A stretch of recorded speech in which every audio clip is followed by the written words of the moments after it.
ମୁଁ ଟ୍ରେନ୍ରେ ବସି କୁଆଡ଼େ ବାହାରିଲିଣି ପୁଣି ଦୁବାଇରୁ। ନାଇଁ, ଏଇଟା ହେଉଛି ଦୁବାଇର ଏୟାରପୋର୍ଟ, ଯେଉଁଟାକି ଆପଣ ଟ୍ରେନ୍ରେ ଗୋଟେ ଟର୍ମିନାଲରୁ ଆଉ ଗୋଟେ ଟର୍ମିନାଲକୁ ଯାଇପାରିବେ। ହାଇ ସାଙ୍ଗମାନେ, ଆପଣମାନଙ୍କୁ ସ୍ୱାଗତ କରୁଛି ଆମ ମିନି ବ୍ଲଗ୍କୁ। ଆମେମାନେ କୁଆଡ଼େ ଯାଉଛୁ ଆପଣମାନେ ଗେସ୍ କରନ୍ତୁ, କମେଣ୍ଟରେ ଜଣେଇବେ ଆମେ କୁଆଡ଼େ ଯାଉଛୁ। ଏୟାରପୋର୍ଟ ଦେଖିଲା ପରେ ହୁଏତ ଆପଣମାନେ ଜାଣିପାରିବେ ଏଇଟା କେଉଁ ଜାଗା। ଆମେମାନେ ଆମର ଲଗେଜ୍ ପ୍ୟାକ୍ କରି ଏୟାରପୋର୍ଟରେ ପହଞ୍ଚିଗଲୁ। ଫ୍ଲାଇଟ୍ରେ ବସିକି ଆମେ କୁଆଡ଼େ ଯାଉଛୁ ଆପଣମାନେ ଗେସ୍ କରୁଥାନ୍ତୁ। ଭିଡ଼ିଓ ଆଗକୁ ଦେଖିଲେ ଆପଣମାନେ ଜାଣିପାରିବେ। ମୁଁ କହିବିନି, ଆପଣମାନେ କମେଣ୍ଟରେ ଲେଖିବେ।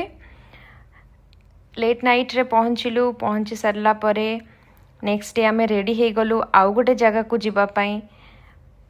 ଆଉ ଗୋଟେ ଆମେ କୁଆଡ଼େ ଯାଉଛୁ ଆପଣ ସେଇଟା ବି କମେଣ୍ଟରେ ଜଣେଇବେ। ବହୁତ ହି ଭୋକ ଲାଗୁଥିଲା। ଆମେ ଗୋଟେ ବେଙ୍ଗଲୀ ରେଷ୍ଟୁରାଣ୍ଟ ଖୋଜିକି ସେଠି ଆମେ କିଛି ଖାଇବା ପାଇଁ ଅର୍ଡ଼ର କଲୁ, କାହିଁକି ନା ଆମ ଓଡ଼ିଆ ଖାଦ୍ୟ ଏବଂ